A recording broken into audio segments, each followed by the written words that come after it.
Assalamualaikum warahmatullahi wabarakatuh. Video ini kami buat untuk memenuhi proyek UAS mata kuliah Teknologi Informasi. Kenalkan, nama saya Mailananda Nurhantari. Jenikel Syadora Pitaloka. Nabila Nur Aziza. Nama saya Berliana Mulyaningrum.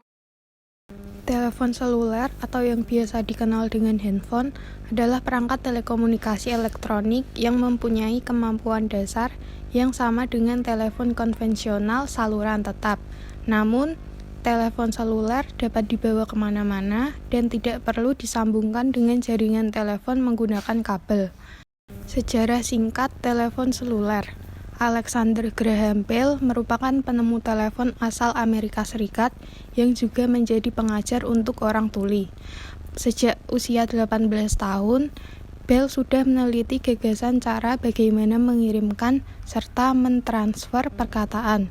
Kemudian di tahun 1874, ketika ia mengerjakan telegraf, ia berhasil mengembangkan gagasan dasar baru untuk telepon. Percobaan yang ia kerjakan bersama asistennya yang bernama Thomas Watson pada akhirnya terbukti berhasil di tanggal 10 Maret 1876. Serangkaian dari demonstrasi pemakaian telepon dilakukan dan memperkenalkan telepon ke seluruh dunia dengan dipimpin oleh perusahaannya yang bernama Bell Telephone Company pada tahun 1877. Penemu sistem telepon genggam yang pertama adalah Martin Cooper, seorang karyawan Motorola pada tanggal 3 April 1973. Ide yang dicetuskan oleh Cooper adalah sebuah alat komunikasi yang kecil dan mudah dibawa bepergian secara fleksibel.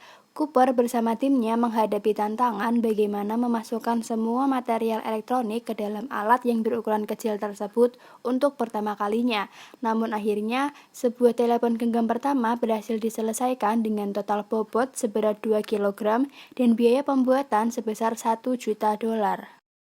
Tokoh lain yang diketahui sangat berjasa dalam dunia komunikasi seluler adalah Amos Joll Jr. yang lahir di Philadelphia pada tanggal 12 Maret 1918. Ia mendapat ijazah bachelor pada tahun 1940 dan master pada tahun 1942 dalam teknik elektronik dari MIT. Tidak lama setelah studi, ia memulai karirnya selama 43 tahun, dari Juli 1940 hingga Maret 1983 di Bell Telephone Laboratories, tempat ia mendapat lebih dari 70 paten Amerika di bidang telekomunikasi, khususnya di bidang switching. Amos Joll Jr. membuat sistem penyambung atau switching ponsel dari satu wilayah sel ke wilayah sel yang lain. Selanjutnya perkembangan. Generasi 1. Telepon genggam atau handphone pada generasi pertama ditemukan pada tahun 1973 yang dikenal dengan nama Dynatec dan penemunya adalah Martin Cooper. Pada generasi pertama ini, telepon genggam sering disebut juga dengan generasi 1G dengan berat hampir 2 kg dan memiliki panjang sekitar 10 inci atau 25 cm. Baterai yang ada pada handphone generasi pertama ini hanya mampu bertahan selama 20 menit saja. Kedua, generasi 2. Generasi berikutnya adalah generasi kedua sekitar tahun 1990-an. Teknologi yang semakin maju membuat telepon genggam generasi ini menggunakan teknologi 2G dan terlihat pada pengguna chip pada telepon seluler. Selain penggunaan chip pada telepon genggam, pada generasi ini sinyal yang tadinya analog berubah menjadi sinyal digital. Telepon genggam generasi ini bisa kita temukan pada Nokia 1011, Motorola International 3200, Motorola StarTAC, dan Nokia 9000 Communicator. Generasi 3 sekitar 2000-an. Memasuki tahun 2000-an berarti memasuki telepon genggam generasi ketiga yang dimana penggunaan teknologi semakin canggih, yaitu 3G. Ada dasarnya dalam dunia telekomunikasi, sinyal 3G ini terdapat 3 standar, yaitu Advanced Data Rates for GSM Evolution, Wideband CDMA, dan CDMA 2000. Telepon genggam generasi 3 mulai dimasukkan beberapa sistem operasi, sehingga sering dikenal sebagai smartphone atau ponsel pintar. Generasi 4 mulai dari tahun 2010. Generasi terakhir dari perkembangan telepon genggam adalah generasi 4 atau lebih dikenal dengan teknologi Fourth Generation atau 4G. Selain itu, teknologi yang ditawarkan pada telepon genggam generasi ini berupa dapat terhubung teknologi nirkabel seperti wireless broadband, CDMA, wireless LAN, Bluetooth, dan sebagainya. Pengguna telepon pada generasi ini bisa menggunakan sistem operasi kapan saja, memiliki kecepatan tinggi, jangkauan sinyal bisa mencapai global, dan lain-lain. Secara umum, telepon bekerja dengan menggunakan kabel agar dapat berfungsi sebagaimana mestinya. Cara kerja telepon kabel antara lain, pertama, audio atau suara dari pengirim akan diterima oleh mikrofon. Kedua, mikrofon bekerja sebagai analog dengan mengubah gelombang suara menjadi sinyal listrik, lalu diteruskan oleh perangkat telepon. Ketiga, kemudian sinyal tersebut diteruskan ke pusat telekomunikasi melalui perantara kabel. Keempat, dari pusat telekomunikasi, sinyal diteruskan kembali ke penerima suara.